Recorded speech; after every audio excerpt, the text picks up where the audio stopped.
Leap के बाद शुरू होगा सरू का नया सफर। डिस्ट्रिक्ट कमिश्नर बनकर सरू लेगी अपनी मां के आंसुओं का बदला। जी हां दोस्तों, सरू की आने वाली कहानी में बहुत ही इंटरेस्टिंग ट्विस्ट आ चुका है। देख रहे हैं ना, आपके दादाजी के जन्मदिन पर सरू इतनी अच्छी तैयारी करती है और वह बहुत खूबसूरत भी लगती है। वेद की निगाहें तो सरू से हटती ही नहीं है।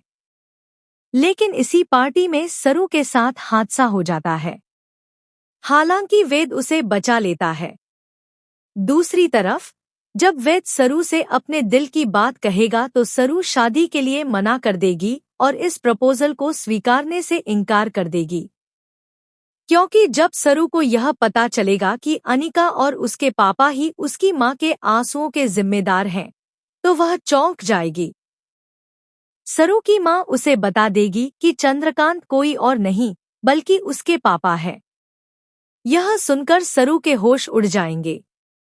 जैसी गलतफहमी उसकी मां को थी, अब वैसी ही गलतफहमी सरू को भी हो जाएगी। अब जब सरू अपनी मां के लिए लड़ेगी तो चंद्रकांत अपनी पहली पत्नी के लिए कुछ नहीं कर पाएगा। हालांकि दादी और दादू यही चाहेंगे कि सरू अपनी मां के साथ इसी घर में रहे, लेकिन परेशानियां कम नहीं होंगी, क्योंकि ये लोग सरू और उसकी मां को बेइज्जत करने का कोई मौका नहीं छोड़ेंगे। अब सरू की मां भी यही चाहती है कि सरू अपने सपनों को पूरा करे। जल्दी ही शो में लीप आएगा, जहां सरू बहुत मेहनत करेगी और अपने सपनों को पूरा करके फाइनली बन जाएगी डिस्ट्रिक्ट कमिश्नर।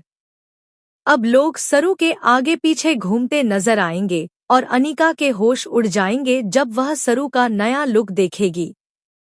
देखना बेहद इंटरेस्टिंग होगा कि जब सरू अपने सपनों को पूरा करेगी तो क्या वेद की मां उसे अपने घर की बहू के रूप में स्वीकार करेगी, क्योंकि पहली बहू तारा को तो वेद की मां बिल्कुल पसंद नहीं करती, क्योंकि वह उनके स्टेटस की नहीं है। और अब वेद को जो पसंद है यानी कि सरू, वह भी वैसी ही है। अब देखना दिलचस्प होगा कि क्या सरू अपने सपनों को पूरा करके अपने प्यार वेद को भी पाएगी। फिलहाल दोस्तों, हमें कमेंट करें और शेयर करें कि आप कितने एक्साइटेड हैं शो में लीप का ट्रैक और सरू का नया सफर देखने के लिए। ऐसी ही टीवी के लेटेस्ट अपडेट्स के लिए चैनल को सब्सक्राइब करना न भूलें।